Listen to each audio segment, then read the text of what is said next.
Oh, no. So are we recording? We are on. Very good. Good afternoon. Welcome to the Appropriations Committee. My name is Rob Clements. I'm from Elmwood and I represent Legislative District 2, which is Cass County in eastern Lancaster. I serve as chair of this committee. We will start off by having the members do self-introductions, starting with my far right. Warren Lippincott, District 34. Tony Vargas, District 7. Anna Wishart, District 27. McDonnell, LD5, South Omaha. Myron Norton, District 30. Christy Armendariz, District 18. There may be some senators absent here and some may have to leave as they go into other committees for presenting bills. Assisting the committee today is Corey Beerbaum, our committee clerk. To my left is our fiscal analyst, Clint Werner. Our pages today are Ella Schmidt from Lincoln, a UNL criminal justice and political science major. Also, Sharia Raghuvashi of Omaha, a UNL political science and history major. If you're planning to testify today, please fill out a green testifier sheet located on the side of the room and hand it to the page when you come up to testify. If you will not be testifying but want to go on record as having a position on a bill being heard today, there are yellow sign-in sheets on the side of the room where you may leave your name and other pertinent information. These sign-in sheets will become exhibits in the permanent record after today's hearing. To better facilitate today's hearing, I ask that you abide by the following procedures. Please silence your cell phones. When hearing bills, the order of testimony will be introducer, proponents, opponents, neutral, and closing. When we hear testimony regarding agencies, we will first hear from a representative of the agency. Then we will hear testimony from anyone who wishes to speak on the agency's budget request. When you come to testify, please spell your first and last name for the record before you testify.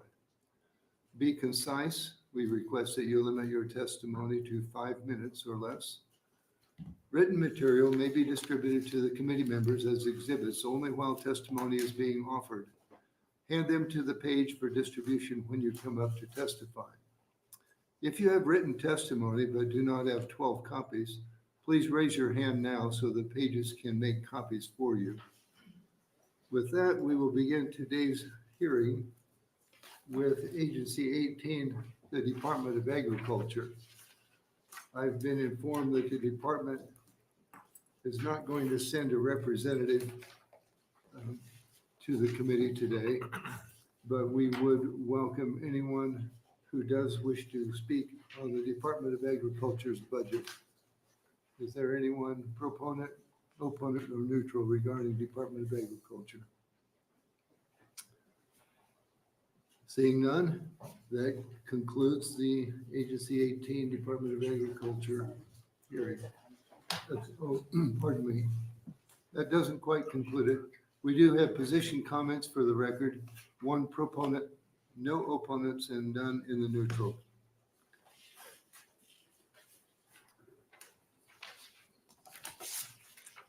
That brings us to LB 1179, Senator Wishart. Welcome. Thank you, Chairman Clements and members of the Appropriations Committee. My name is Anna Wishart, A-N-N-A-W-I-S-H-A-R-T, and I represent the 27th Legislative District here in Lincoln and now portions of Lancaster County as well. I am here today to introduce LB 1179, a bill that seeks a $1.2 million appropriation to the Department of Natural Resources Program 319 for the purpose of issuing a grant to natural resource districts in a county containing a city of the primary class in order to fund high priority flood mitigation projects. This bill was brought to me by the Lower Platte South Natural Resource District. And they are here, their general manager is here today to testify to the specifics of the projects that we are needing funding in the community of Lincoln and Lancaster County. The main reason for this project funding is flood mitigation. And I'm sure many of you are aware of the flooding that we experienced in Lincoln and Lancaster County not so long ago. And we anticipate and expect that we can see that type of flooding again. It was flooding that specifically impacted District 27 significantly. I represent an area that, including the neighborhood around me, where people's basements flooded, and everything we're doing when we're thinking about water, when it's not about our second drinking water source, is thinking about how we manage flooding and public safety in our community.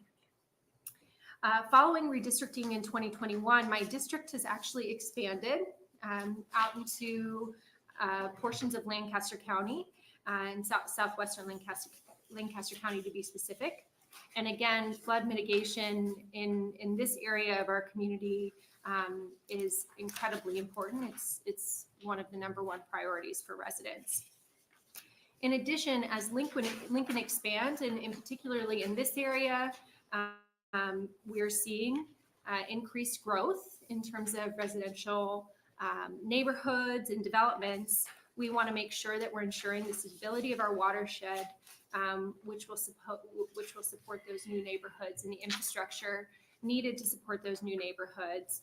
And the NRD will talk a little bit more about that. I've handed out to you today, and the general manager will talk more specifically about the projects that this $1.2 million would go towards funding. Again, you'll also hear that the City of Lincoln and the NRD have put significant amount of investment in supporting Lincoln and Lancaster County's watershed. And so, this is not an ask for, this is asked for a percentage of the funding that is from the state, because the local residents have put a significant amount of funding in to support our watershed needs. And so with that, I will answer any questions you have. Other questions from the committee? Senator Vargas? Thank you for being here. Can you tell me, is this meant to be one time or an ongoing? One time. One time. That'll be the only thing that I think should be clarified in the language, otherwise it'll keep continuing on as we all know. And then is there, this is sort of taking a page out of Senator McDonnell, is there you talk about the investments that the city and the counties, the NRDs, this specific NRD has put into it. Do you know how much has already put into it, or how much they're dedicating to this? Because I know think it's over 20 million. And I think it's 20 plus 24 million. And the general manager will talk to that. It's a significant amount, and it's a combination of projects that we have, over 100 projects. I think it's close to 150 projects, and we prioritize them for the community, and they've been able to complete a good chunk of those. I think it's about 60 of those. And these are some of the priority projects that have not yet been completed, that are not only important for flood mitigation, but are also important because of the road infrastructure in these communities. If we don't address them, it will challenge those roads as well. And again, the NRD will talk about that. the Department of Roads cash funds. I'm just kidding. Sorry, Department of Roads, as they're like listening to this.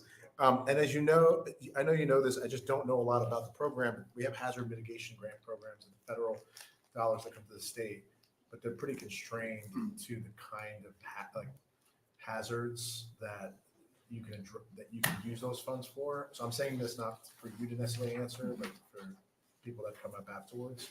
I'm just curious, are there other federal programs that how much we're leveraging for this, how much we're not? I mean, just knowing and having worked with the city and the NRDs on second drinking water source, and the amount of conversations that they're doing in terms of looking for federal funding as well, I anticipate that we're exhausting all types of funding opportunities to support these infrastructure needs.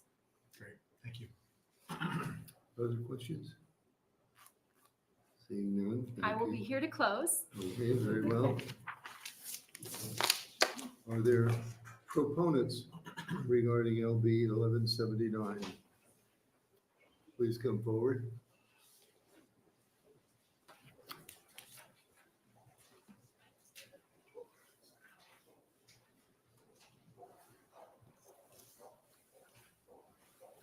Good afternoon. Hello, Senator.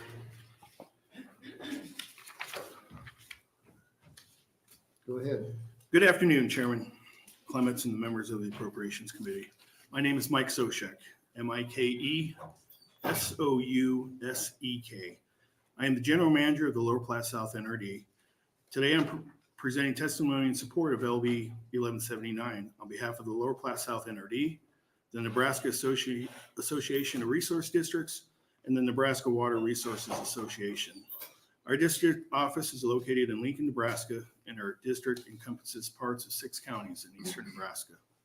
First, I'd like to thank the Appropriations Committee for allowing me to testify this afternoon on LB 1179. I would also like to thank Senator Wishart for introducing LB 79 to the legislature.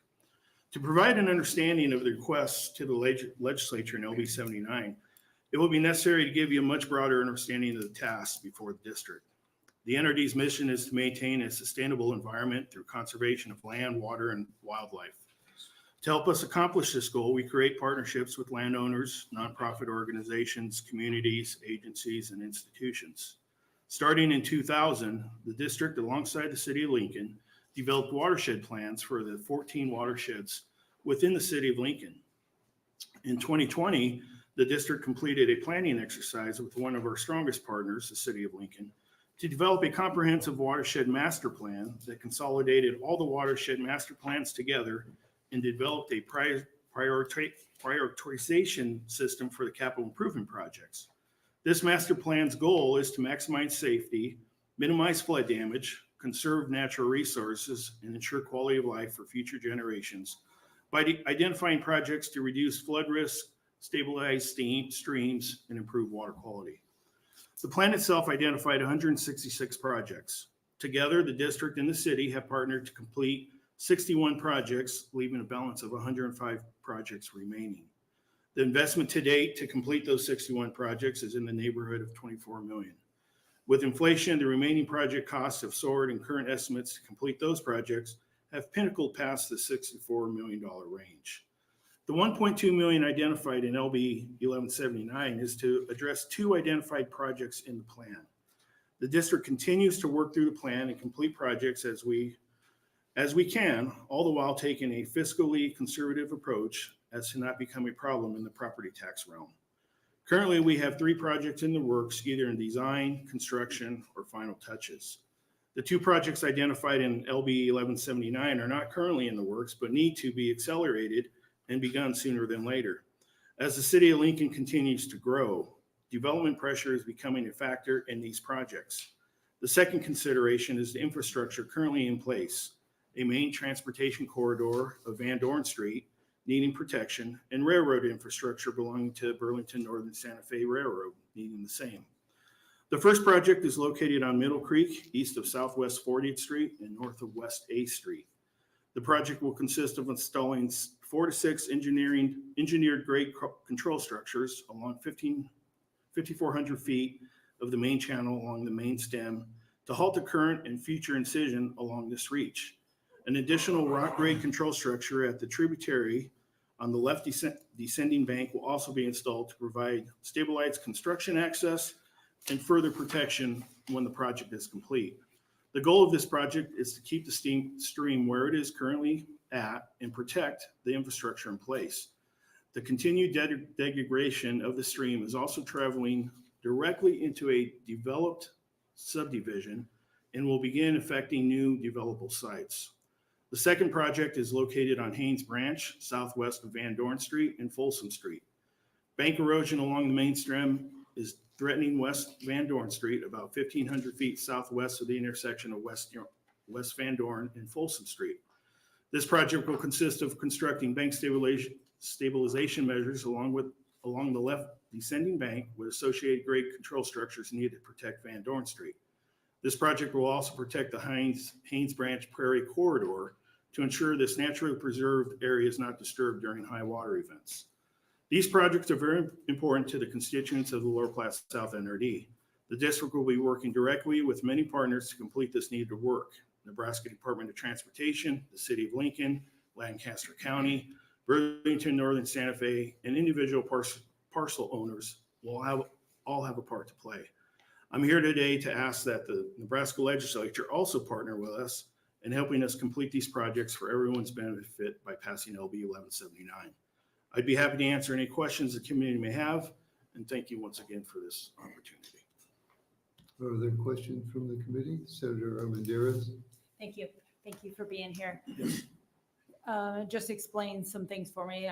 This is my second session, so I don't know how all of the departments interact, but the Department of Natural Resources, what is their responsibility in watersheds across the state and funding those projects? Well, the Department of Natural Resources, their main task is with surface water. Okay. But as far as controlling flood, working within the flood realm, they're instrumental in dam safety. They're the dam safety inspectors. They monitor the dams, make sure they're up to code. And then if there's problems, they write reports. We have 190 dams in our district, and they all get inspected by DNR. Okay. When those reports come out, then we have to fix the problems, and then they're also involved with permitting. If we were going to build new structures, we run it through DNR too. And then who traditionally, so I'm from Omaha, we had immense flooding there in Yes. 19. Then whose responsibility is that for these inner city type flooding or flash flooding areas? Well, or it's one of the mitigating overarching those? responsibilities of the NRDs. The NRDs throughout the state. So Papio, Missouri NRD would Okay. be partial in Omaha area. The local governments, whether it be the county or the cities, also have a part to play in planning and preparing for floods. I appreciate that explanation. Thanks. Other questions? I had a question. The $24 million, it was just for these two projects? Is that the cost of these two? No, the 24 million is what we have spent to date, On tackling 60 the 166 projects that are out there. Oh, you said you finished 61 projects. And so that's the 24 for million 20. covered those 60 Okay. projects. And- We're doing these every year, Senator, and we can't raise our levy fast enough to pay for everything. The board is very fiscally conservative. The last 5 years, our levy has been dropping, but our tax asking has remained the same. It's been a flat line for the last 4 years. The previous 61 projects, how much general funds did the state contribute to that? As far as I know, none. There were some maybe water sustainability grant funds used, but as far as directly from the state of Nebraska, I don't believe any. Did Lower Platte South NRD receive any ARPA funds? Not to my knowledge, no. All right. City of Lincoln, though, and Lancaster County did receive some. I believe so, but You don't know whether those were used in these kind of projects? no, the money that the city of Lincoln has been using is from a general obligation bond. And that currently doesn't have any, there's no funds in that bond right now. And then the 24 million was from previous projects. What was the cost of these two projects? 1.2 million, And you're, and that's from a 2020 estimate. all right. Any other questions from the committee? Seeing none, thank you for your testimony. Thank you, guys. Are there other proponents for LB 1179? Seeing none, is anyone in opposition of LB 1179? Seeing none, is there anyone here wishing to testify in the neutral capacity? Seeing none, Senator Wishart, you may close. Well, thank you again, committee. We've, as an appropriations committee, has focused a lot on water over the last couple of years because it is a number one priority for our state. And as Mike described, these two projects are incredibly important, not only for flood mitigation, but also for dealing with some of the infrastructure in the community. And we've invested a lot of our own dollars into these numbers of projects. And so I'm hoping that this committee will consider some amount of investment from the state to support. Thank you. Any follow-up questions, Senator Dorn? Yeah, I was looking at the fiscal note here and our state NRD is, they're allocating all these funds. They're not keeping anything for administrative fee. What, usually we always see a pretty good sized administrative fee. I know So, it's I commend them for that. I do too. Yes. It's nice when you see a fiscal note where all of the dollars are going out to the project. Any other questions? Seeing none. Thank you, Senator. Do we have comments? We have position comments. We have 6 proponents, no opponents, and none in the neutral position. That concludes the hearing for LB 1179. Next, we have LB 1131 by Senator Raybould. I am not Senator Raybould. All right. Welcome. Thank Please you. introduce yourself. Wonderful. Good afternoon, Chair Clements and members of the Appropriations Committee. My name is Kate Wolf, Katewolfe,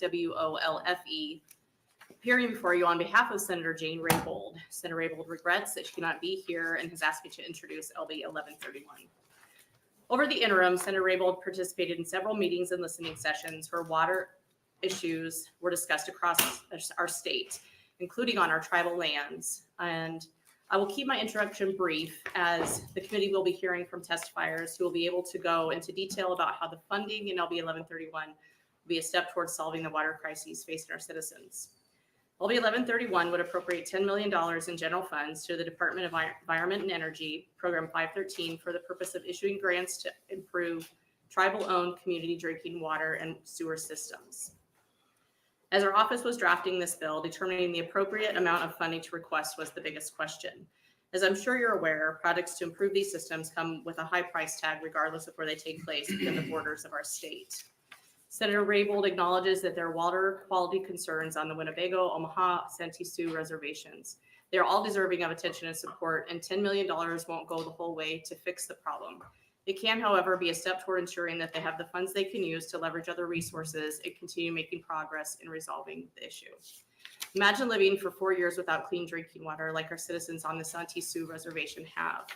Although their situation is rare, the long-lasting health risks, and especially risks to newborn babies, makes this a crisis. Senator Raybould implores this committee to support 1131 to make sure all Nebraskans and people who visit our great state have access to safe and clean drinking water. Thank you. Are there any questions? Seeing none, Thank you. thank you for your testimony. We now welcome proponents for LB 1131. Please come forward.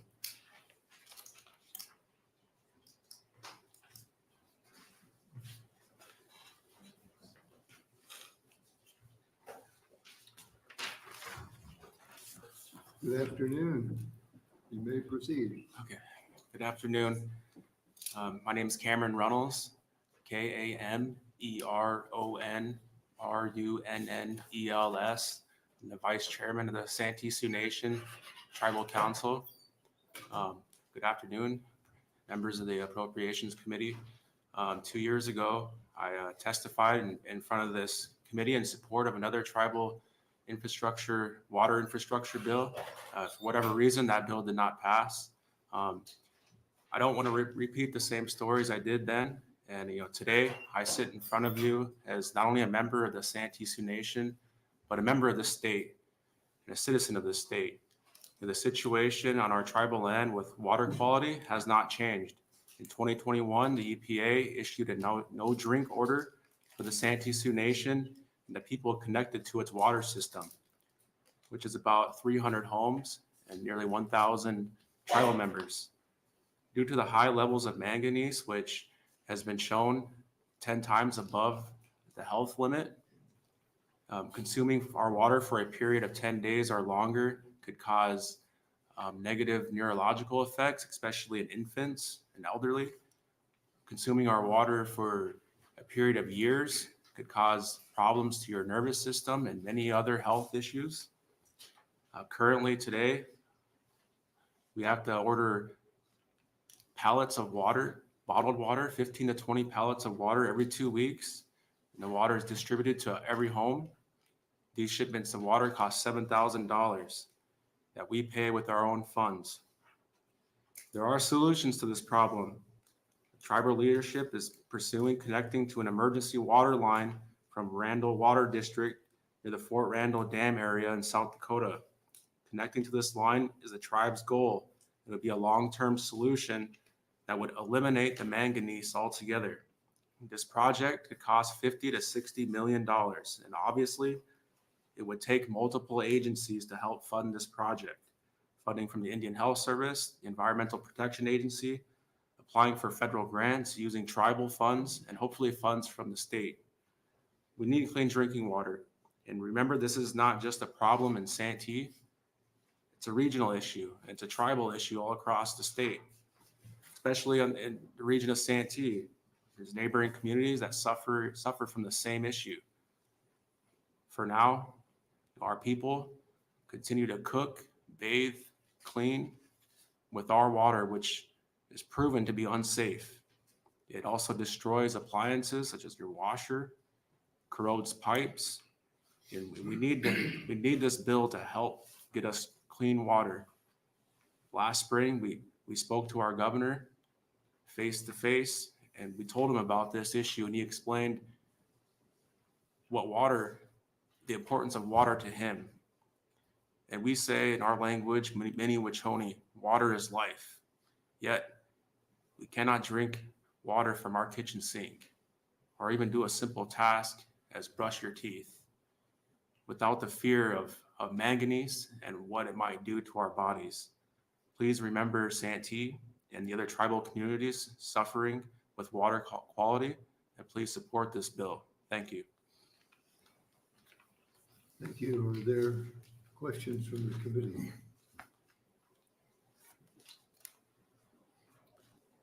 Senator Lippincott? I've got a question. I was talking to some of your folks earlier today on the rotunda, so I obviously have a lot of ignorance in this area. Currently, do you get your water out of the ground? Is that correct? Yes. Yep. We have wells. Yeah. Other people do as well around that area. Yeah. The whole Yeah. region up there has a lot of manganese in the water. Is that correct? Right. So it tests very high in that concentrate in the entire region. Is that correct? Yes, especially in our tribal lands. We've drilled everywhere across our tribal lands. We can't find quantity or quality water. The water that we do find has extremely high levels of manganese. Goodness. Other questions? We, in 2022, had funding for grants from the ARPA program. Did you apply for ARPA funds when we had that money available? Yeah, with the state, you mean? Yes. Yeah, we were a part of the bill when we came and testified that year. And did you receive funds from the ARPA allocation? We received funds from the federal government for ARPA. Yeah. Oh, direct from federal, Yeah. not through the state's No. portion? Oh, No. all right. And have those been spent, or you still have those available? Well, I guess not to get too into the weeds about it, but considering our tribe and our needs, we didn't get not nearly enough funding that we would hope for. And I'll tell you, we've received $15 million, but with aging buildings, multiple businesses that needed assistance and help, with no workers and multiple other things, those funds had to be issued for other reasons, Okay. shortage of housing, multiple different things. And we do still have some of those funds available, but like I said, it's going to take quite a bit of funding to solve this issue, the long term. All right, thank you. Are there other questions? Seeing none, thank you for your testimony. Thank you. Are there other proponents for LB 1131?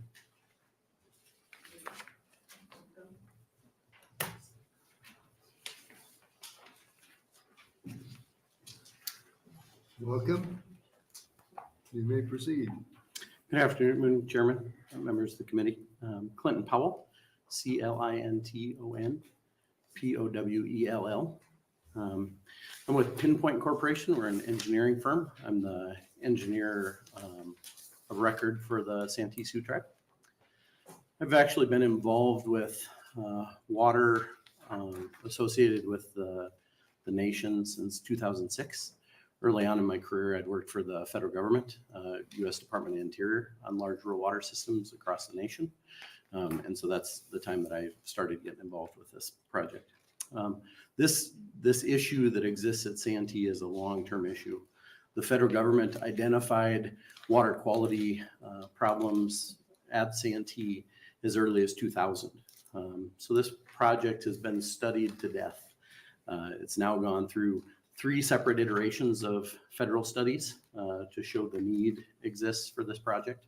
And it's consistently shown that the local water source is really hard to meet current water drinking standards, primarily because of manganese, also because of some of the rates of what we call radionuclides in the water. There's also a fairly large nitrate plume that exists near Santee's existing well field that really has the potential to cause future issues as well when we start looking at how groundwater moves through that area up there. So I've been involved with this project for a long time. In the last year, the Santee Sioux tribe has completed a preliminary engineering report with USDA Rural Development. That's really a step that allows the tribe to access additional federal funds for a project like this. And it's normal for a project of this size to end up with USDA Rural Development. Currently, our construction cost estimates look at like about a $63 million total project to be put in place to provide an emergency drinking water supply for the nation. When you start talking about construction timeline on a project like this is super accelerated from a construction timeline standpoint because the water rights required for this project already are reserved in the state of South Dakota. And the vast majority of the pipeline that would have to be built would be built within existing county and DOT right-of-way. So the environmental concerns and the environmental reports required for this project are minimal compared to some other projects that we might normally see just because it's within a disturbed area.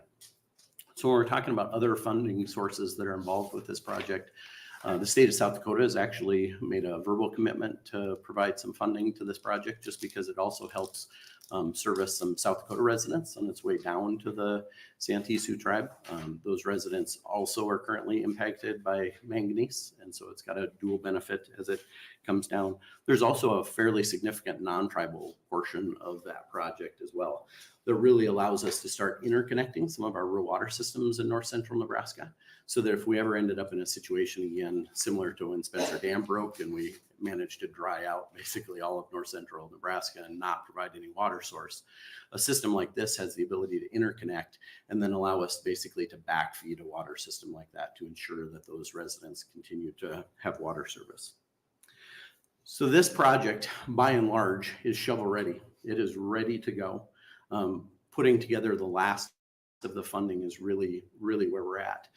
It's got significant federal support, both through USDA, which I talked about previously, as well as the entire South Dakota congressional delegation and the Nebraska delegation as well. And so this project really is an important project to how we look at the future needs of north central Nebraska, not only for our residents right now, but any future economic development that's going to happen in that region is really water-based. And this project is very key to making sure that that happens. So with that, I think that's most of the technical information that's associated with the Santee's water system. I urge you to support LB 1131, and I'll stand for questions. Senator Wishart? Well, thank you for being here today. I know this is a very important issue and had a chance to talk yesterday with a lot of those who are going to testify today. Our committee has been also looking at a water quality and quantity issue with the Cedar Knox County area.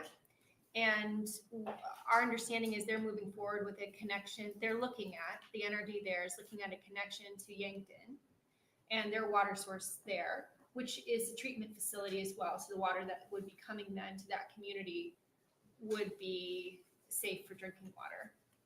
Has there been any discussions of looking at an alternative option of connecting to that Yankton connection? Yeah, so actually an alternative that was explored through all three of the federal studies is actually an interconnection with Cedar Knox Rural Water. Okay, And so that's been heavily studied. That to me is an important connection that gets made when we start talking about interconnection for reliability. And so to me, that's a super important part about how the whole region gets serviced. When you look at the viability of bringing water from Yankton back towards the west, part of what you run into really quickly is that there's just a huge elevation change that happens there. And so that elevation change starts to get really expensive from an operations and maintenance standpoint for the entire pipeline long term.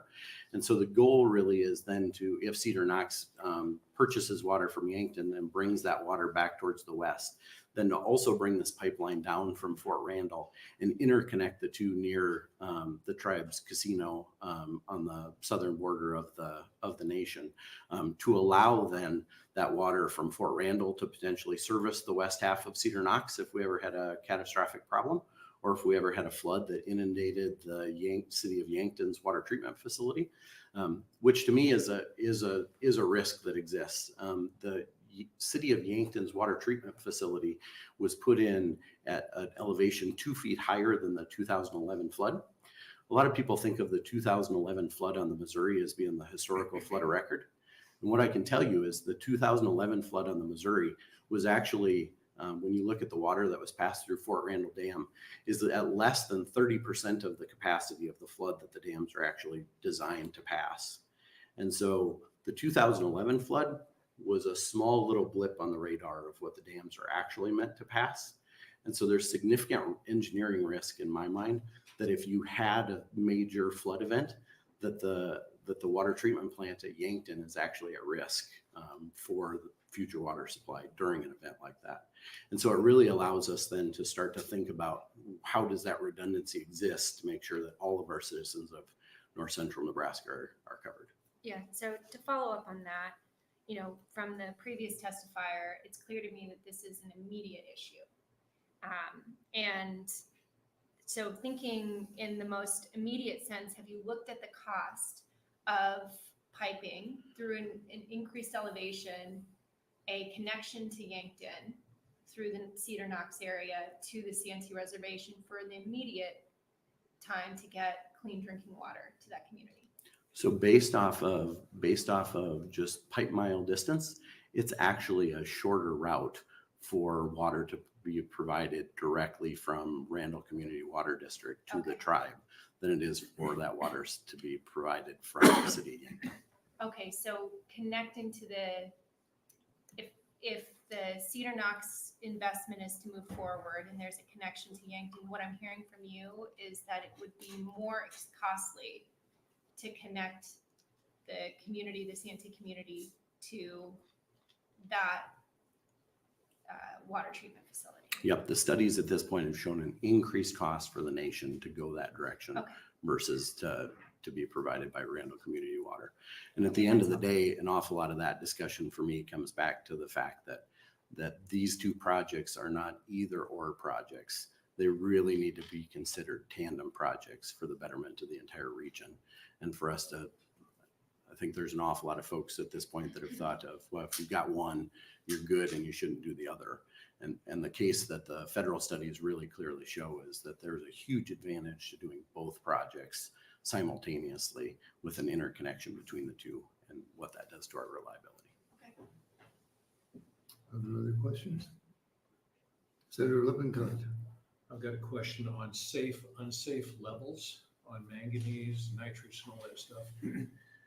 But just a personal testimony, I live on the farm where I grew up, and on farms we have our own water wells. And growing up, my dad, he always was very proud that our water was clean, sand, all that. Well, I've had it tested. It's not clean now, nitrates. Farmers and other Midwestern people, they have a high degree of Parkinson's. My father passed away from Parkinson's a number of years ago. You know, what's causing that? A lot of medical people, they don't know. But we've got nitrates, we've got herbicides, pesticides, all those kinds of different things. So my question for you is, what's the safe, unsafe level for these ingredients we're talking about? Now, personally, what I do, talking about an immediate relief, I've got a little water distiller, $200 water distiller made here in Lincoln, Nebraska. My water's as pure as it can possibly be. And when I don't do that here in Lincoln, I use zero water. But, you know, those are Band-Aid fixes, but they are immediate fixes. So my water is very clean. But do you know what the safe, unsafe level is on manganese and other? Manganese, I'll actually have to look into so that I make sure that I give you the right information. So each state has the ability to regulate their water as well as federal. And so I'm familiar with what the state of Nebraska's level is, but the Santee Sioux Nation is actually a federally designated tribe on the treatment standard side. And so I'll have to get back with you on that to make sure that I give you the right information. I don't want to give you something that's not true. At this point, from the manganese side, manganese is very seasonal. And so the water levels of manganese are exceeding somewhere usually between 1.5 and 2.5 times the total allowable limit for the federal government. But I don't remember that exact number. So I will look into that for you and get you that. Senator Wishart? And then following up from Senator Lippincot's questioning, is there an opportunity in the immediate to put in some type of filtration system, reverse osmosis system? Would that impact manganese levels? So it has the ability to impact manganese levels. So federal IHS, in conjunction with federal EPA, conducted a study with Olson Associates to look at what some of those immediate solutions might be. When you look at our current kind of bidding environment and the size of project required to do that, that is somewhere between in my opinion, somewhere between a $13 and a $25 million project, depending on how that gets put together. And in our current construction environment and where that would be with design right now, that is probably a late 2025 or 2026 construction project. And so it actually, from a timing standpoint, is faster for me to run 30 miles of pipe than it is for us to construct a new treatment facility. All right, thank you. Seeing no other questions, thank you for your testimony. Thank you. Do we have any other proponents for LB 1131?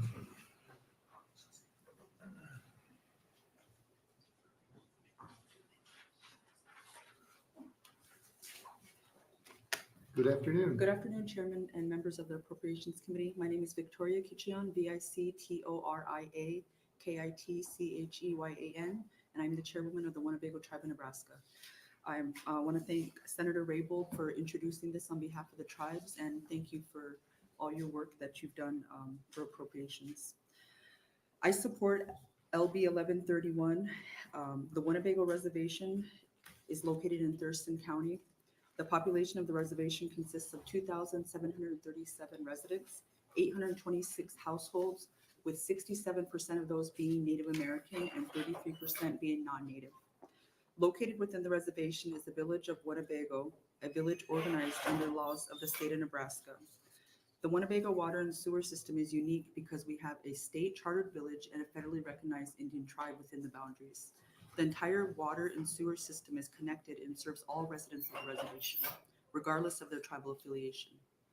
The tribe, village, and state governments each have a responsibility to serve our citizens and ensure proper infrastructure is there to meet the needs of the people.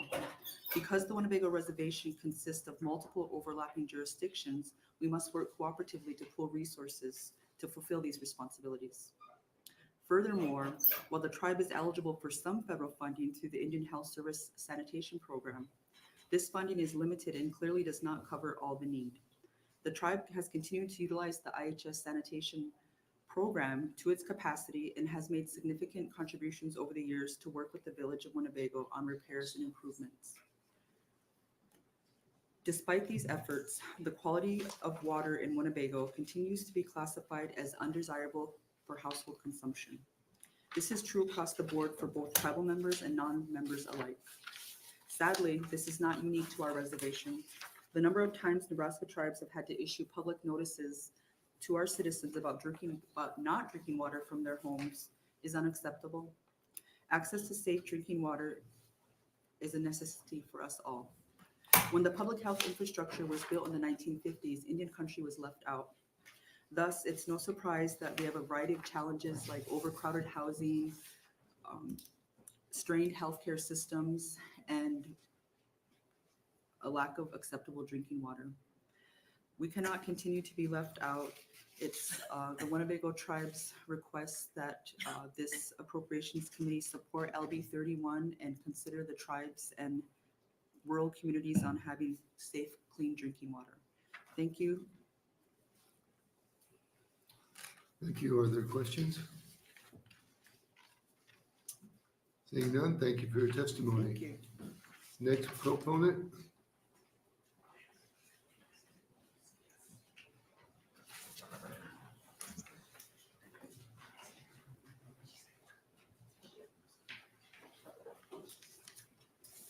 Good afternoon. My name is Mr. Chairman and members of the Appropriations Committee. I want to thank you for holding this hearing today on LB 1131. And I'd like to thank Senator Raybould for introducing this bill. My name is Joy Johnson, Joyjohnson. I'm the former Planning and Development Director for the Winnebago Tribe of Nebraska. Actually, it's been 2 weeks, so we'll throw that in there. But I've worked for the tribe and the people of the Winnebago tribe for over 35 years, in some capacity or not. And while I'm not Native American, my family has resided on the Winnebago Reservation for over 125 years. A lot of people don't realize that non-Native people live on the reservation, so I just wanted to raise that up today as well. We're citizens of the state as well as citizens within the reservation by doing so. I'm here today to testify in support of 1131. The points I'd like to share with you today are as follows. The Winnebago tribe, including its various subsidiaries, is a major employer in Northeast Nebraska. In addition to the residents of Winnebago, approximately 2,000 additional people commute to Winnebago to work every day. We have become a regional employer for a number of capacities for people. And according to the U.S. Census, primarily with the American Community Survey is what we tend to pull down from, the population of the Winnebago Reservation has grown by 9% since 2000, and this growth is expected to continue. And it's a direct opposite of what happens in the rest of the state of Nebraska, particularly in that our population is a young population rather than an aging population. We're tending to get younger. To help support this growth, the tribe has put substantial resources into housing and the community and infrastructure development over the last several years. And as all of you know, one of the primary needs of any community is definitely safe drinking water and sewer systems that work appropriately. In my previous role as the Planning and Development Director for the tribe, one of my responsibilities was to seek and coordinate funding to support various projects, including infrastructure.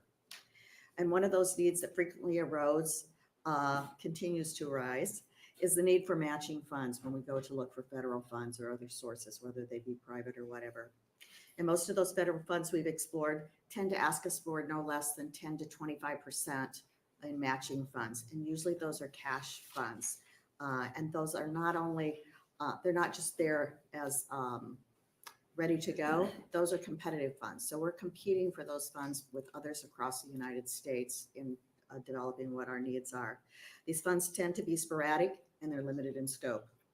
The funds requested here would allow the tribe to be able to combine and leverage resources from those other sources that we mentioned and compete in a fruitful way for those federal funds.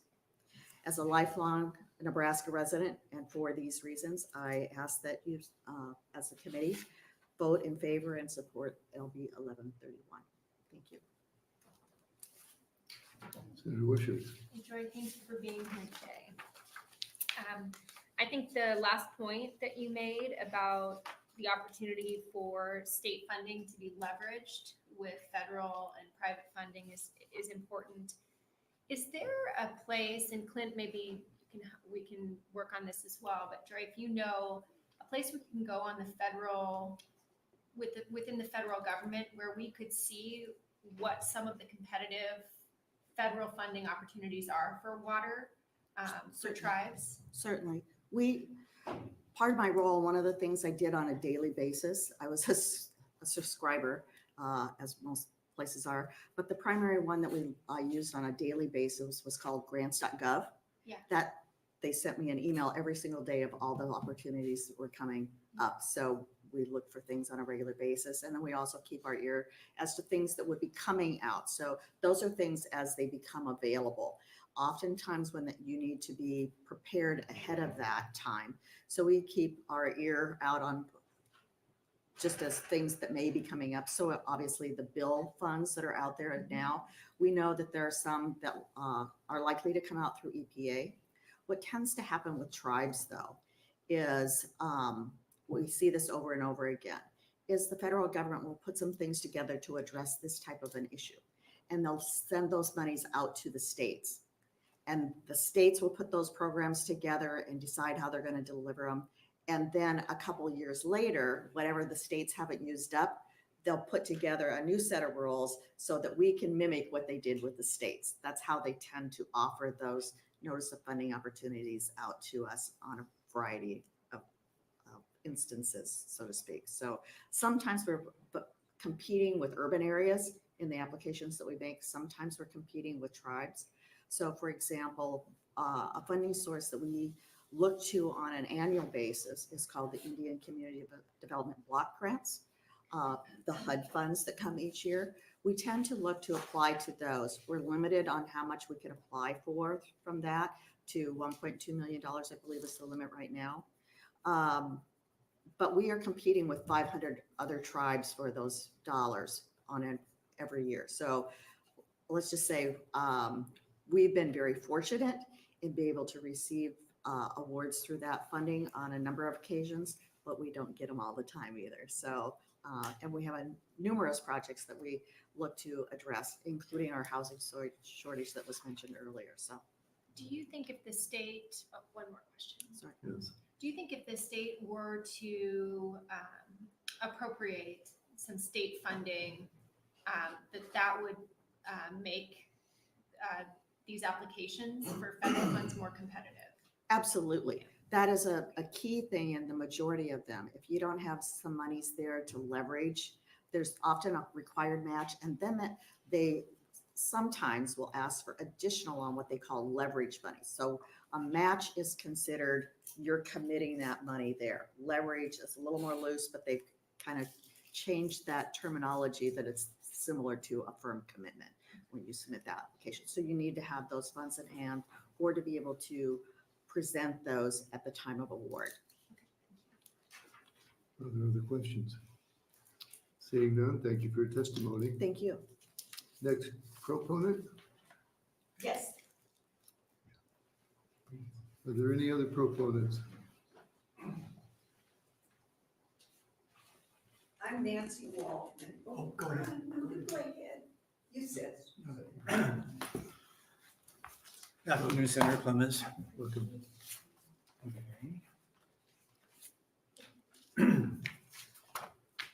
So I came late and I apologize for that, but I have another bill going on and a couple of others. I'm going to testify on a couple of other bills here today also. And I can turn my testimony in now and not come back, or I can come back. But Al Davis is my name, ALDAVIS. So I'm the registered lobbyist for the 3,000 members of the Nebraska chapter of the Sierra Club, and I'm speaking here today to support Senator Raybould in her efforts to provide funding for tribal water and sewer projects through 1131.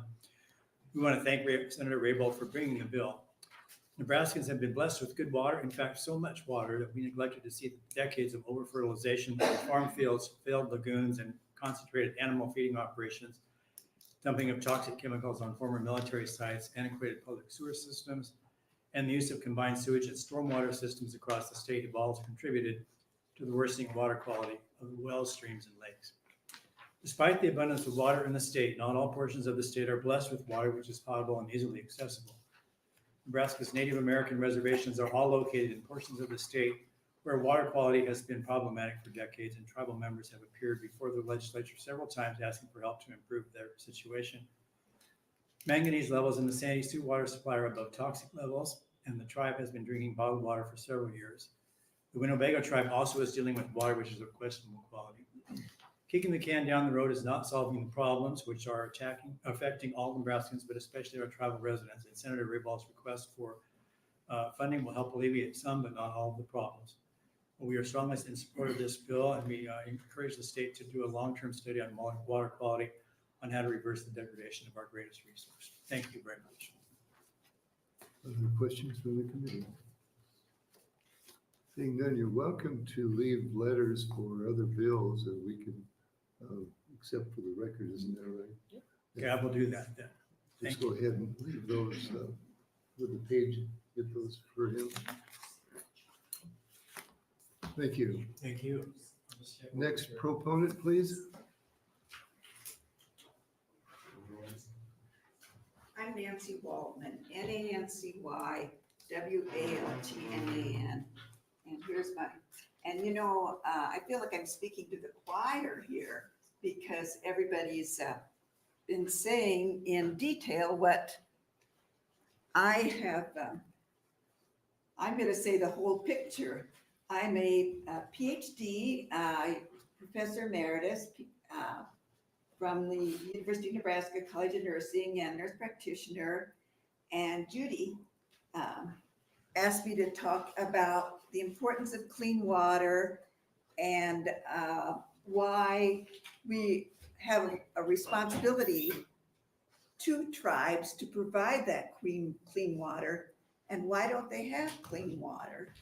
And so I'm not going to follow this because you can read it, but obviously what we see in the Santee Sioux Reservation is a emergency. You know, as a nurse practitioner, I can tell you the clean water, well, oh, but I forgot to tell you about the book I just wrote that you all get a copy of over there. And I can even distribute it at the end. It's on Dr. Susan LaFleche-Picot. And she was the first Native American physician in the United States. And she served in the Macy Reservation in Northeast Nebraska. And her big thing was public health, clean water systems. And so that's why Judy thought that I might be able to address that. So yes, the Santee Sioux do have an emergency. And when years ago, it was typhoid fever and cholera, which I have copied, which I have paragraphs of those in my book. But even today, they're serious illnesses. Dysentery, hepatitis A, diarrhea can be, and then chronic long-term conditions such as neurological defects, which is manganese. And the people, whenever you have these clean water problems, the people who hurt the most are the infants and the children. And these problems can be chronic and long-term. So I have a whole list of things that can happen with polluted water. And I don't know if you want me to read them, because I kind of covered them, but everything from diarrhea, nausea, vomiting, headache, weakness, deficiencies in the nervous system, reproductive issues. So my number one point is obviously there's a problem in the Santee Sioux Reservation. And it's really too bad because, as one article said, we're supposed to be the greatest country in the world, yet we have communities right here in Nebraska that can't drink their own water. And my other point is that when treaties were signed with Native Americans and they were sent to reservations, there was the obligation to provide clean and reliable water. And the problem is that these reservations do not have the funding and they don't have the people to build these clean water systems and to maintain them. So we really need to look at that picture, both for the Sante Sioux and the Winnebago. And let's see, what was my final thing? Oh, what the Sierra Club too was saying is that, yes, it hurts human being and access to clean water is a human rights issue. However, access to clean water also hurts the ecosystem, the plants and animals, the economy of the reservation. We want reservations to survive and progress, and they won't unless they have clean water. So I think my paper explains more of my concern about the Sante Sioux, but that was my big picture, and I hope you take my book. Do you have any questions? Other questions? Seeing none, thank you. We have your written testimony as well. And thank you for your testimony. Is there another proponent for LB 1131?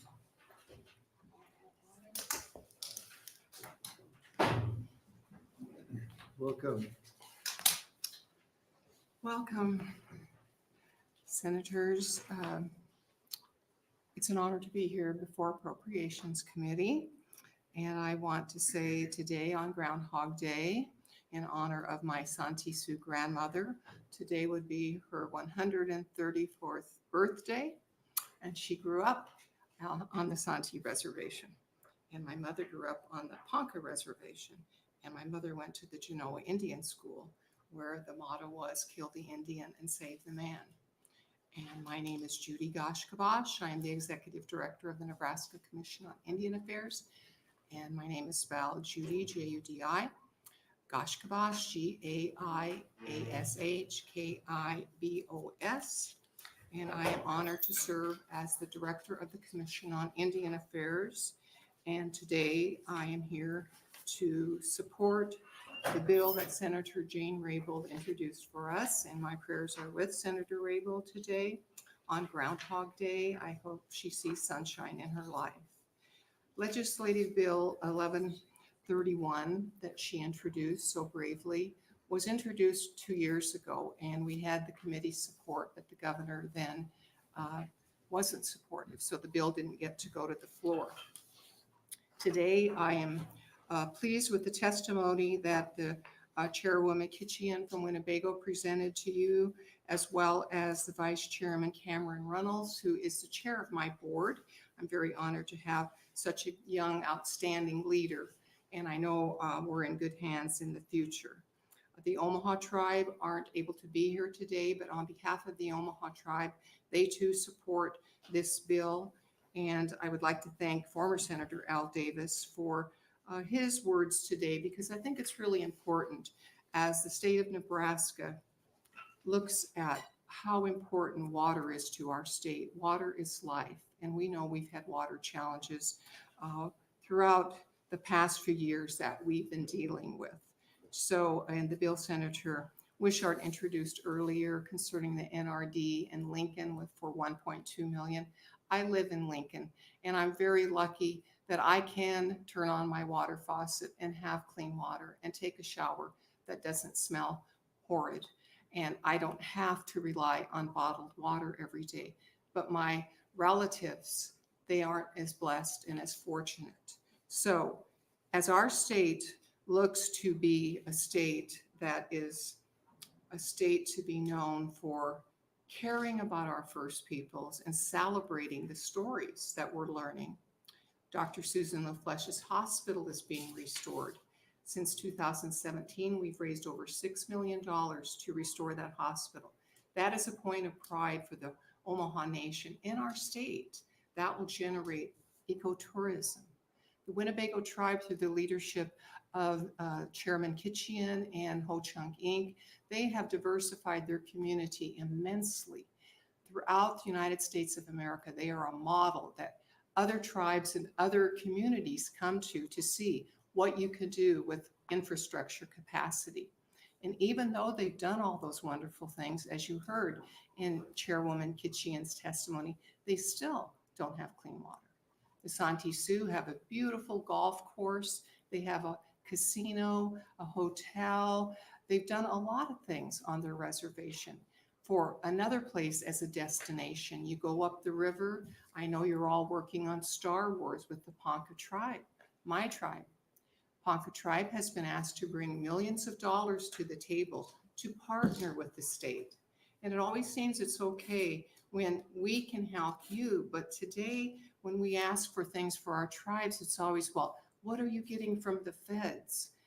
All of us are getting money from the feds, aren't we? For the bridge out west. There's a lot of things. Our former governor now is a U.S. Senator, and he's announcing money's coming to our state for the airport.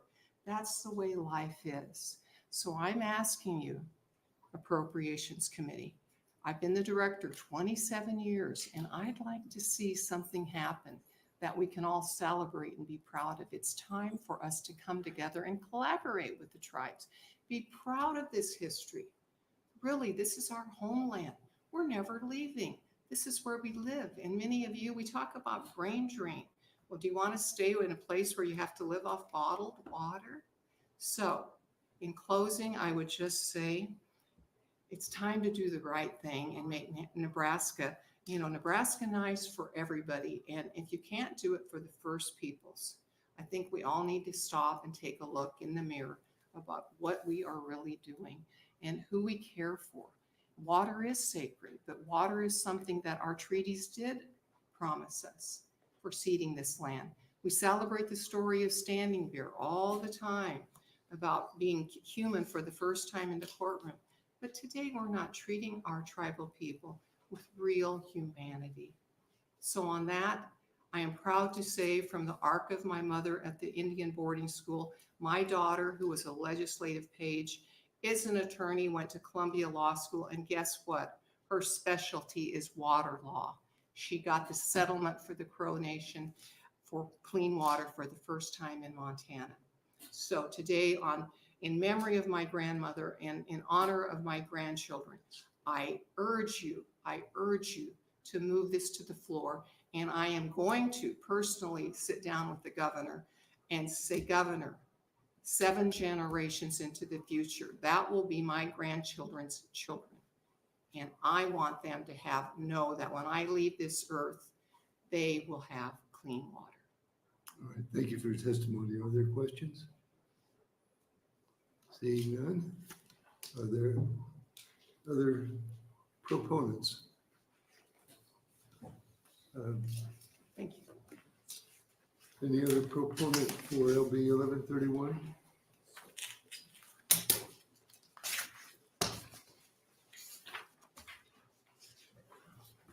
Seeing none, is anyone here in opposition?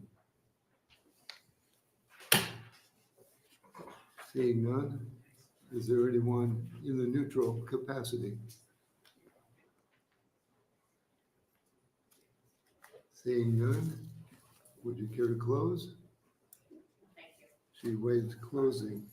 Do we have comments? On 1131, we have 3 proponents, no opponents, none in the neutral for position comments. That will conclude the hearing for LB 1131. And next we'll open the hearing for LB 1234. Lucky.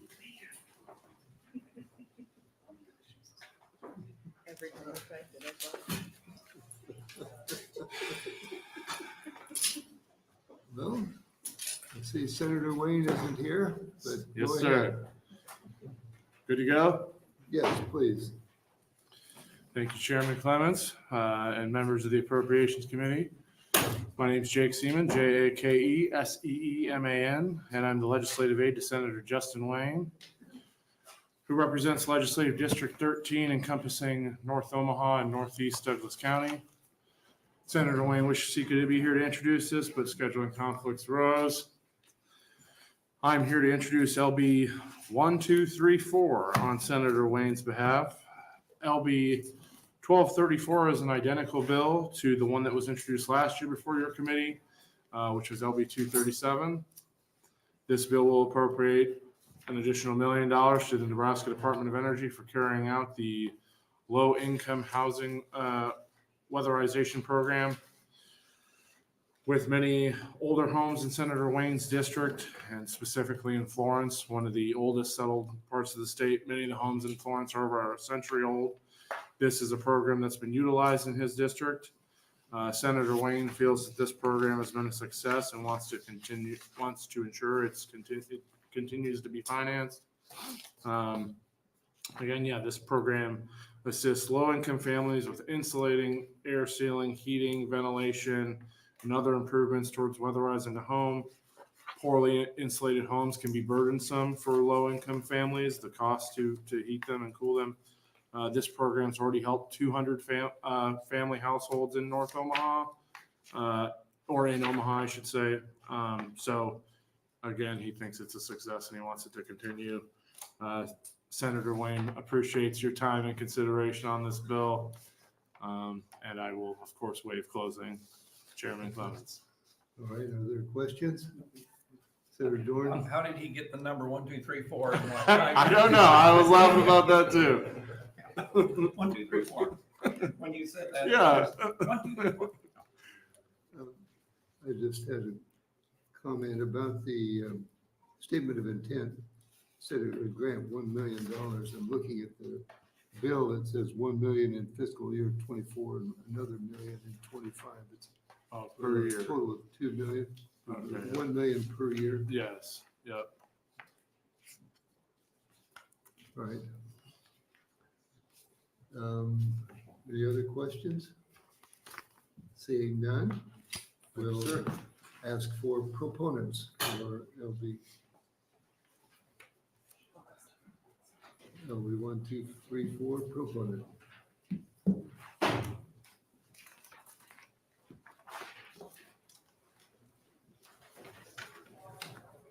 Good afternoon.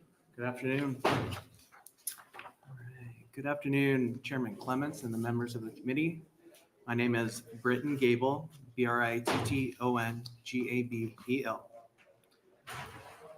I'm the manager of ABC Solutions at Omaha Public Power District. I'm testifying in support of LB 1234 on behalf of OPPD, the Metropolitan Utilities District, and the Nebraska Power Association. The MPA is a voluntary association representing all of Nebraska's 165 consumer-owned public power systems, including municipalities, public power districts, public power and irrigation districts, rural power districts, and rural electric cooperatives engaged in the generation, transmission, and distribution of electricity within Nebraska. Thank you for the opportunity to submit testimony to the Appropriations Committee on this important legislation.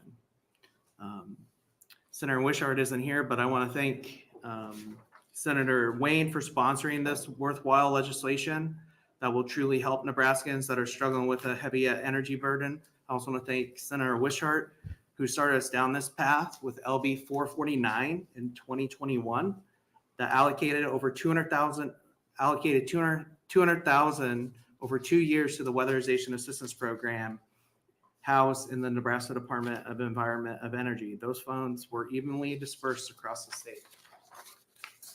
I previously worked at the Nebraska Department of Health and Human Services and was responsible for administration of the Low-Income Home Energy Assistance Program and managing the LIHEAP Weatherization Program investment prior to joining OPPD in January of 2019. And most recently, I'm responsible for the AFC Solutions Department at OPPD. My comments will show the benefit of the weatherization program and identify opportunities for impact that this appropriations bill will address in the state of Nebraska. Low-income households carry a larger burden for energy costs and cannot afford investments in energy efficiency improvements to their homes. LB 1234 will help alleviate energy burden through cost-effective building shell improvements such as insulation, air sealing, heating, ventilation, air conditioning systems, lighting, and appliance replacement. As federal, state, and local governments, utility companies, and local agencies offer utility assistance programs to help households reduce their energy burden, these programs do not address the long-term issues of living in a more efficient energy efficient dwelling.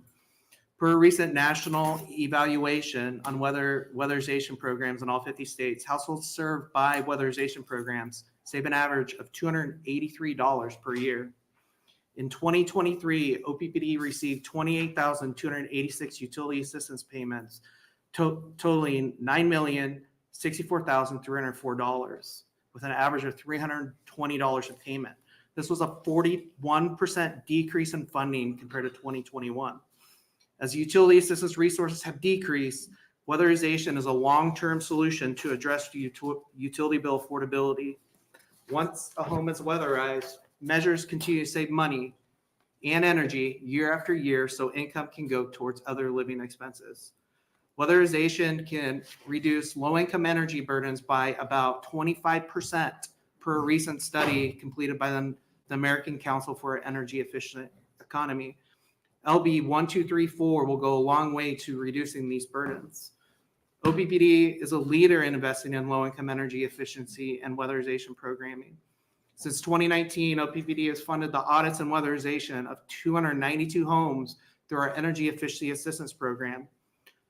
These 292 homes have generated a projected annual energy savings of $187 per home. Our program is administered by Habitat for Humanity of Omaha, Southeast Nebraska Community Action Partnership, Northeast Nebraska Community Action Partnership, and the Community Action Partnership of Lancaster-Saunders County. LB 1234 will enable more of these improvements, these audits and improvements. OPPD, MUD, and the MPA urges committee and legislature to pass LB 1234. Appropriating state funds for home energy and energy efficiency improvements will help low-income households stay safe, healthy, and have a long-term reduction of utility costs. Thank you for your time, and I'll answer any questions you have. Are there any questions from the committee? Senator Vargas? The housing trust fund, I thought weatherization was an allowable use in that fund through NDE, or through DED, sorry. Yeah, we expanded it, yes. But do you utilize those funds right now? Does like Habitat or NCAP use those funds right now for this work? I honestly don't know the answer to that question, but we can look into that and follow up. All right, please do. All right. Are there other questions? Do you have a? Yeah, there was a recent event that had legislation to the concentration use. I had confused with another program. We transfer money to lead-based payment. That's different. So that was. Oh. All right. So did he answer your question then? He did. It's just that, like, there's a fund where now it's an allowable use. And, well, it's just up to DED to pick the projects that they think are worthy, that are weatherization projects. Okay. All right, we have our answer already. All right, sounds good. So, thank you for your testimony. Yeah, thank you. Additional proponents for LB 1234. I like saying that. Why did I not get that? Welcome. Hello, thank you. Good afternoon. My name is Tina Rockenbach, TINAROCKENBACH. I'm the Executive Director for Community Action of Nebraska. We're the state association representing all 9 community action agencies. And you'll be receiving some handouts here in a few minutes. I just want to kind of brief you on what some of those are for your own information.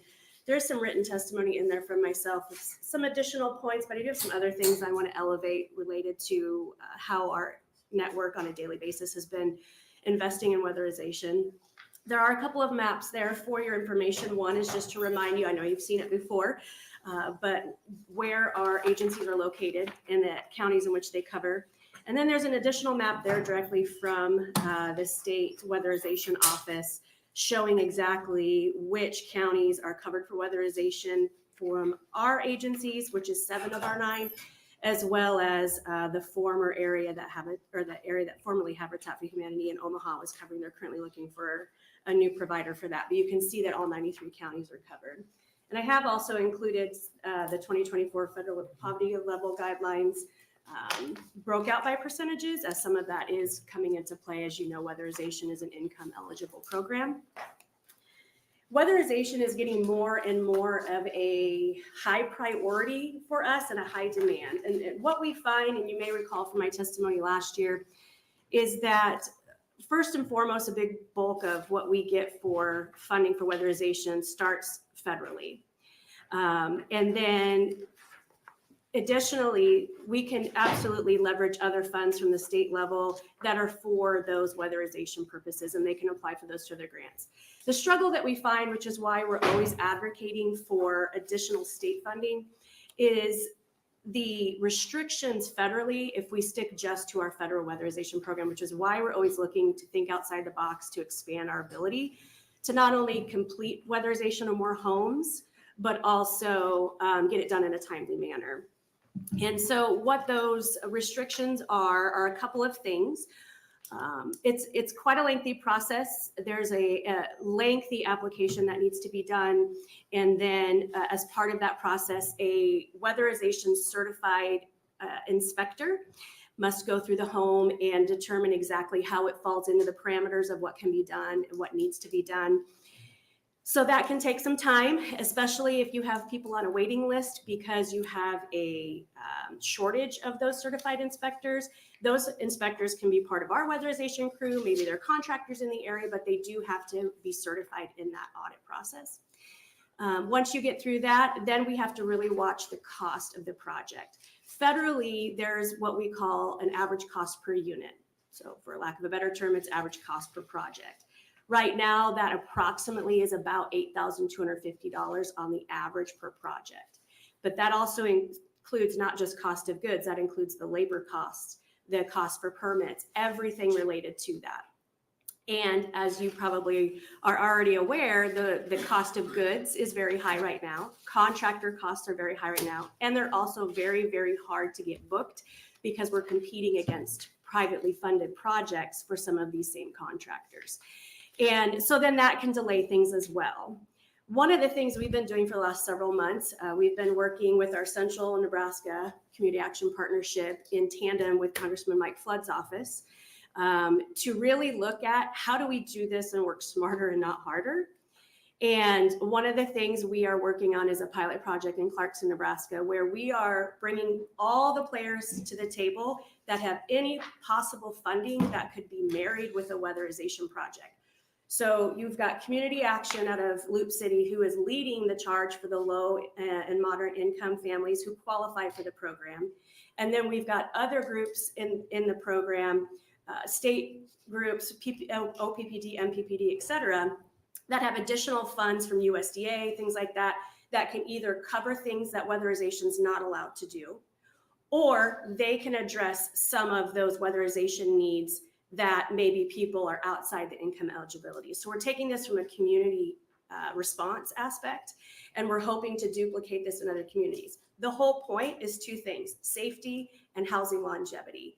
This came out of a visit from Congressman Flood and is in one of the communities in Nebraska where he was realizing the cost of energy for a lot of the low-income families was getting so high that they were trying to not run their furnaces, trying to not run things like that. And so they're running 5 and 6 space heaters. So now we're running into fire safety. So we've actually are partnering with Clarkson Fire and Rescue as a way to encourage community members as well as our city leadership to really take this as a whole approach and then hopefully expand the longevity of their housing stock to attract people. With that, I'd be happy to answer any questions. Other questions? Seeing none, thank you for your testimony. Are there other proponents for LB 1, 2, 3, 4? Next year, you gotta be. It makes me happy. I guess. Seeing none, are there any opponents on LB 1, 2, 3, 4? Seeing none, is anyone here in the neutral capacity? Seeing none? What number is this? Don't do that. We have position comments for the record. Proponents 11, opponents none, neutral none. That concludes, sadly, the hearing for LB 1, 2, 3, 4.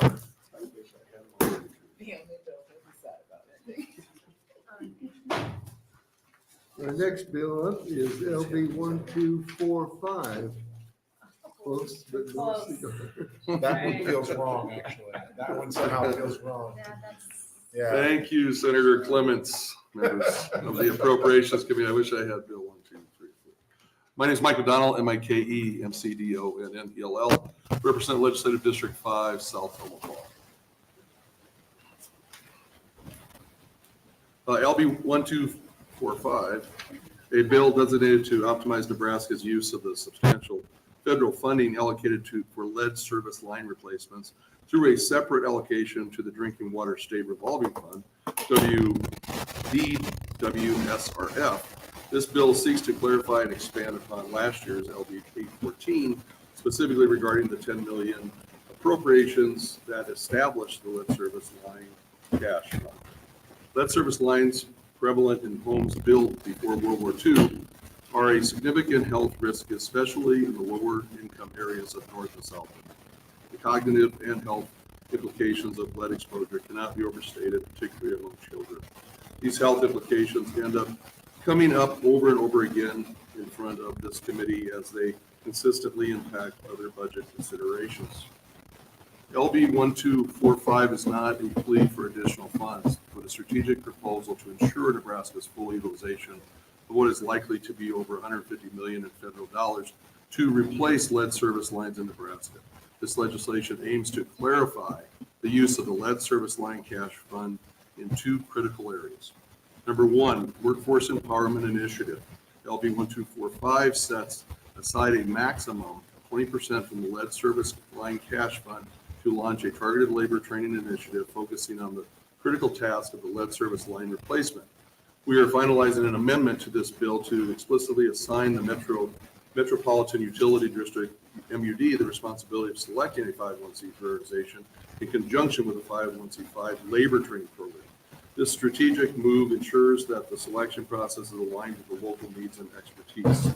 The funds will be utilized in two key areas: establishing the infrastructure required for a specialized training facility and covering the costs associated with delivering labor training and education programs. These efforts aim to equip workers the essential trade skills needed for proficient replacement of lead service lines, thereby building the workforce necessary to address the urgent public health concern within the timeline of this funding availability. This initiative is crucial for building the skilled workforce necessary to tackle the estimated $157 million projects to replace around 16,000 lead service lines in Omaha. By investing in labor training for excavators, laborers, master plumbers, we not only address the immediate need for infrastructure renewal, but also contribute to the long-term economic development and job creation in Nebraska. Number two, maximizing federal funds. The bill also aims to ensure that Nebraska maximizes the DWSRF's opportunities for partial loan forgiveness and strategic investment by allowing Metropolitan Utilities District to use the lead service line cash fund, DWSRF loan repayments. We can extend the reach of federal dollars and potentially save MUD ratepayers up to $4.7 million. This approach mirrors successful strategies employed by states like Minnesota, emphasizing fiscal responsibility and strategic planning in addressing our infrastructure challenges. Also, to effectively address the pervasive issue of lead service lines in our community, Nebraska is encouraged to strategically leverage the set-aside provisions of the lead service line replacement grant, distinct from the regular allocations of the Drinking Water State Revolving Fund. Federal regulation permit Nebraska's to earmark up to 26% of the Infrastructure Investment and Jobs Act, LSLR grants for the crucial preparatory and supportive activities, including administrative, technical assistance, and capacity development for both small systems and local communities. By maximizing these set-asides, Nebraska can significantly enhance the effectiveness of the LSLR efforts offering a more favorable balance between loans and principal forgiveness and project funding. This approach not only lays the groundwork for more equitable and efficient lead service line replacements, but also enhances the appeal of awards for these vital projects, making them more accessible and financially viable for the communities grappling with the legacy of lead infrastructure.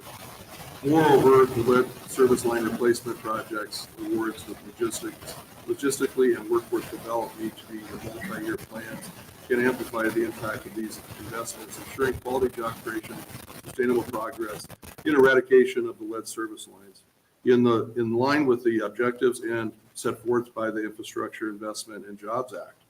To make it clear, Nebraska has the opportunity to smartly allocate its funds so that 26% can go to set asides for workforce development and other capacity needs without the need to repay this money.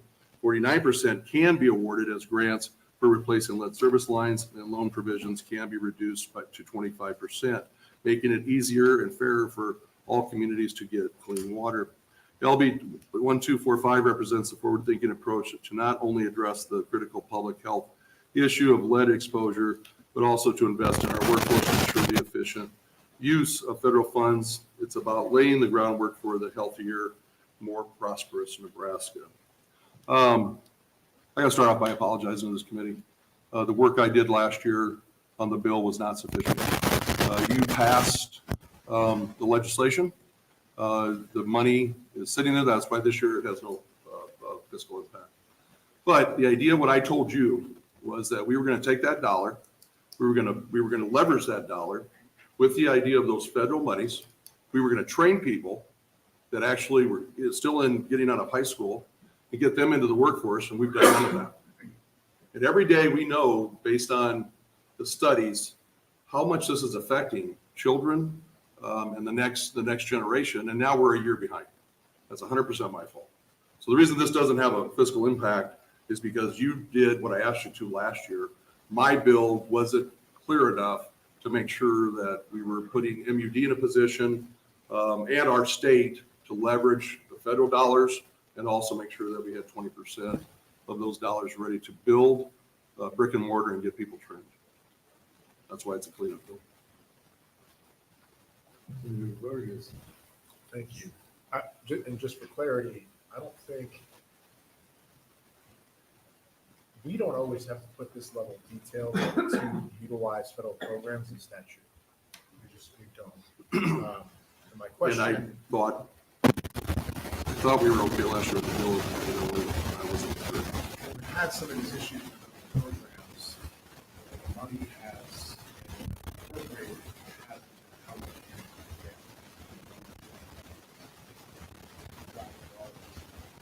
What kind of conversation in regards to you don't need to establish a program?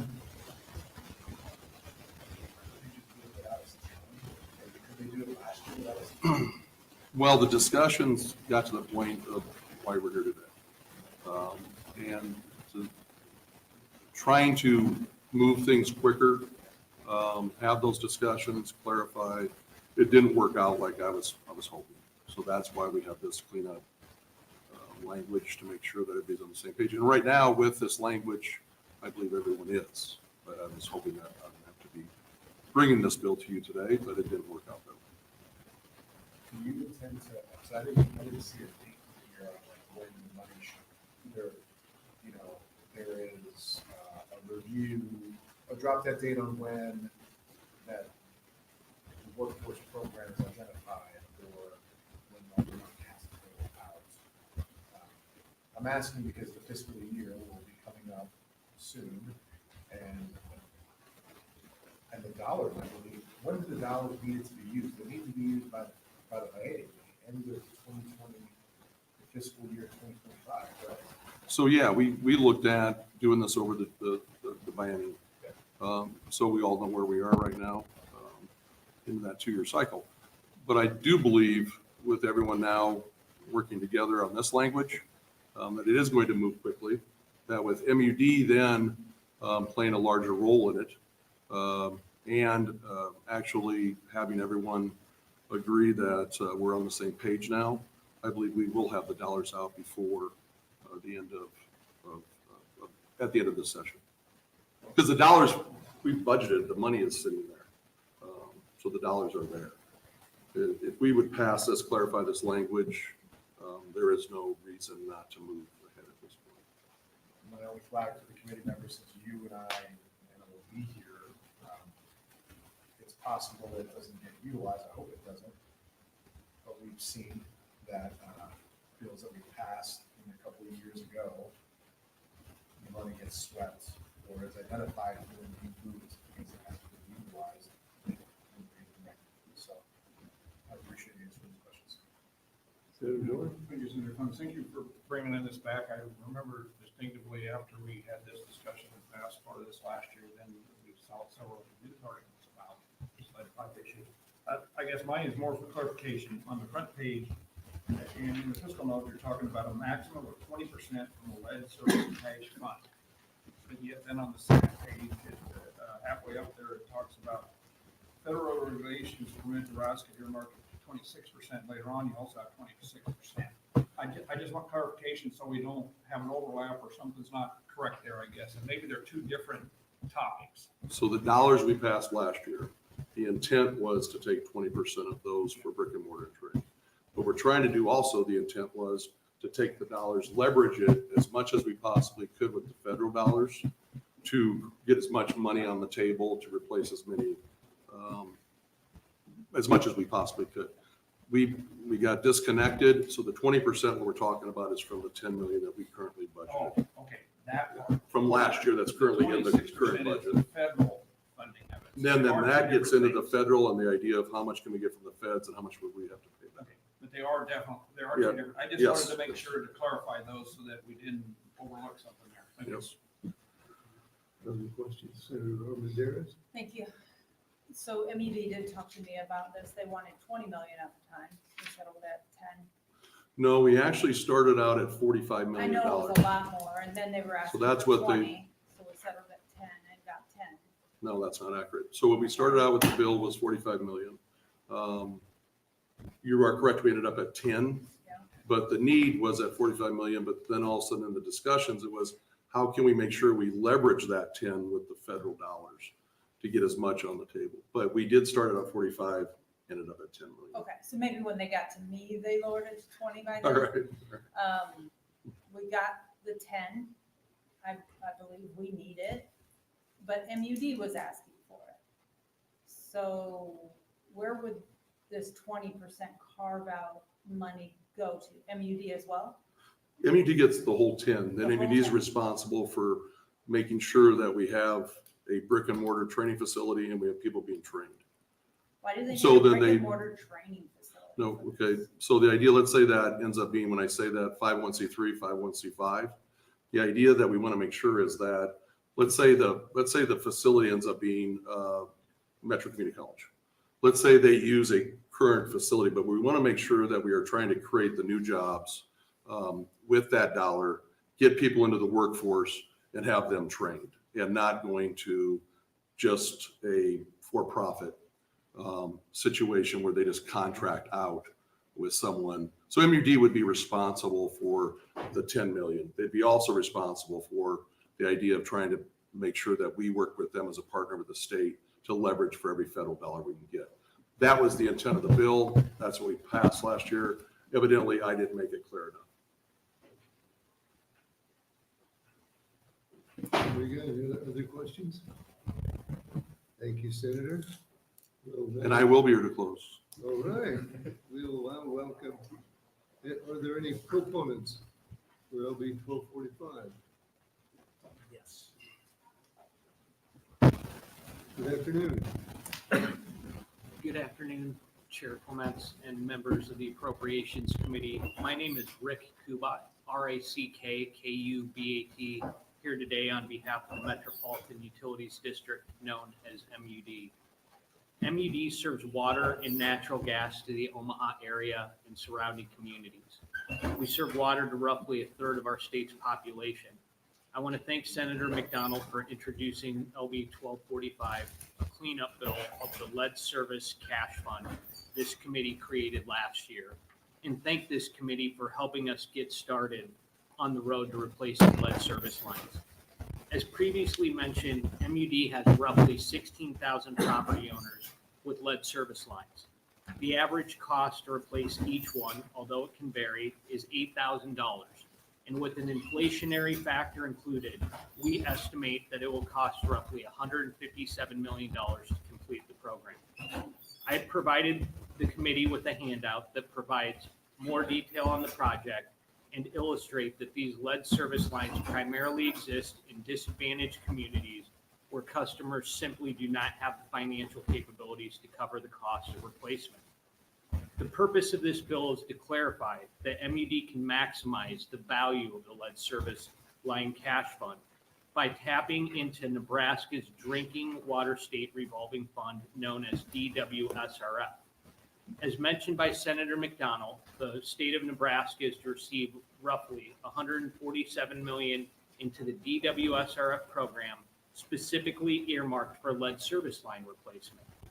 The DWSRF program is a loan program, and it provides partial loan forgiveness that can range from roughly 50 cents on the dollar to as high as 62 cents or more, depending on what kind of work is being done and specifically where the work is done. This is where LB 1245's cleanup language comes into play.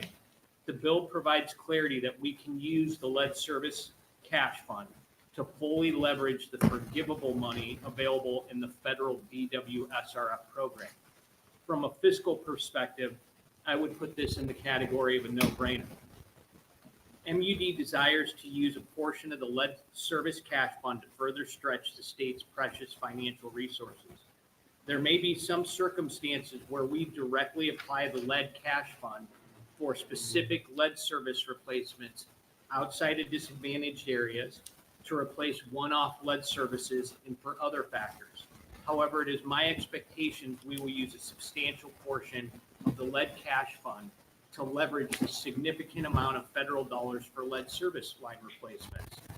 This is exactly what the state of Minnesota did, although they did it with a $240 million state appropriation, and likely other states are doing the same, albeit they are leveraging significantly more in state dollars to assure they are fully accessing their state's DWSRF program.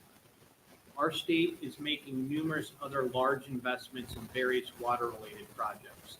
On a comparable level, this lead service line cash fund contribution is helpful, but relatively small as we begin to stand up a program that seeks to finance a $157 million health-related problem for a community that has the highest collective water and sewer rates due to the unfunded federal mandate for CSO.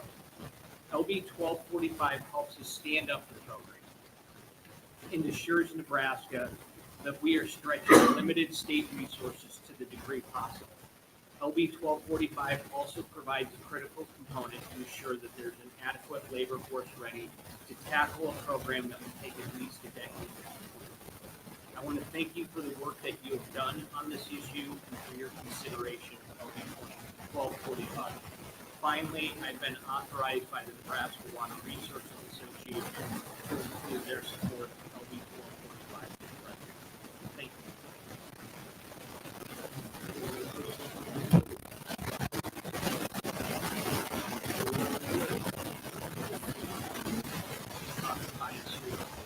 So that would be any of these that would make it on behalf of the city.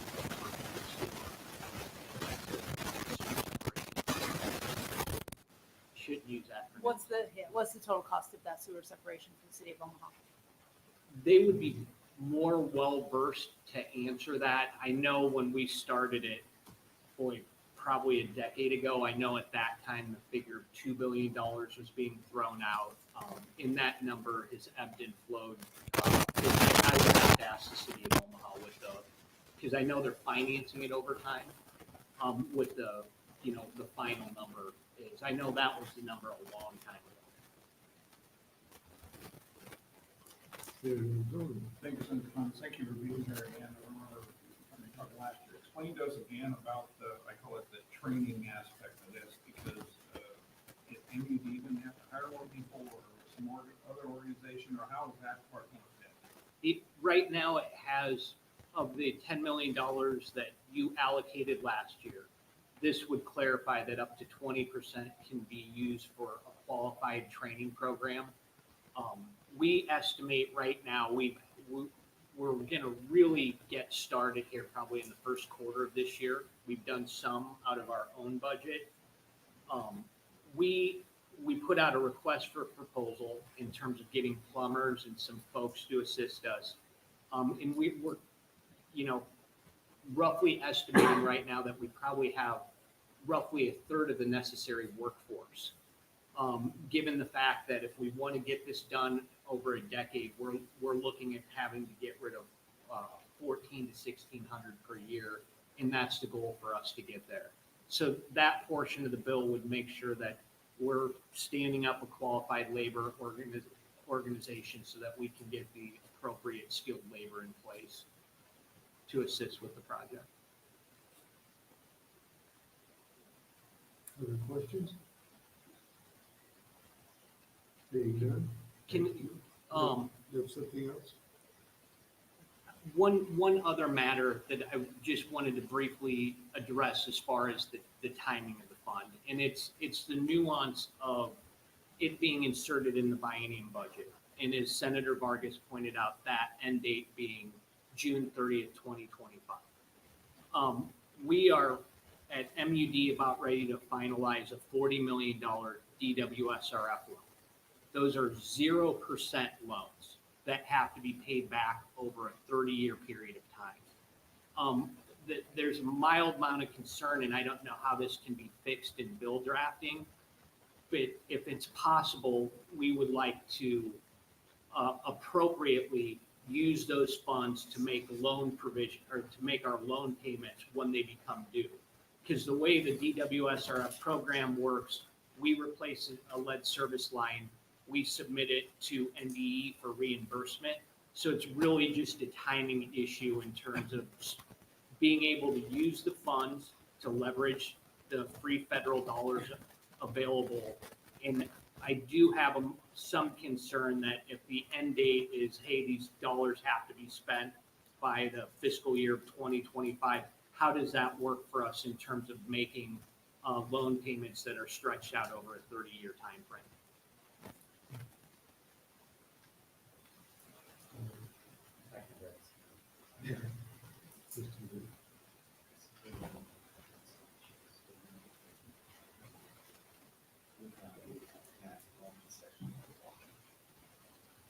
I'm being told this would be an amendment for cash fund statutes not affected by the biennium.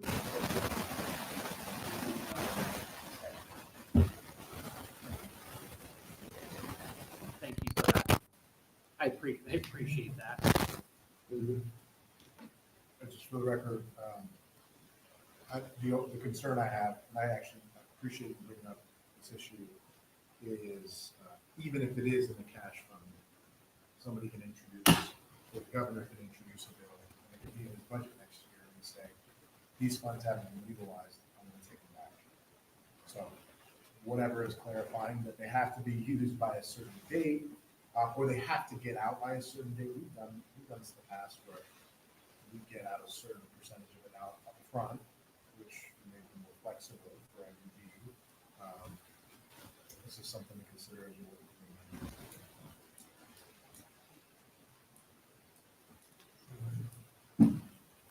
Any questions? Seeing none, thank you for your Thank you for your testimony. time. Are there other proponents? Anyone in opposition? Anyone in the neutral capacity? Seeing none, you're welcome to close. I know it's Friday, everybody wants to get home, so unless you have any questions, we're closing. Yeah, do we have no position comments? That closes the hearing for LB 1, 2, 4, 5.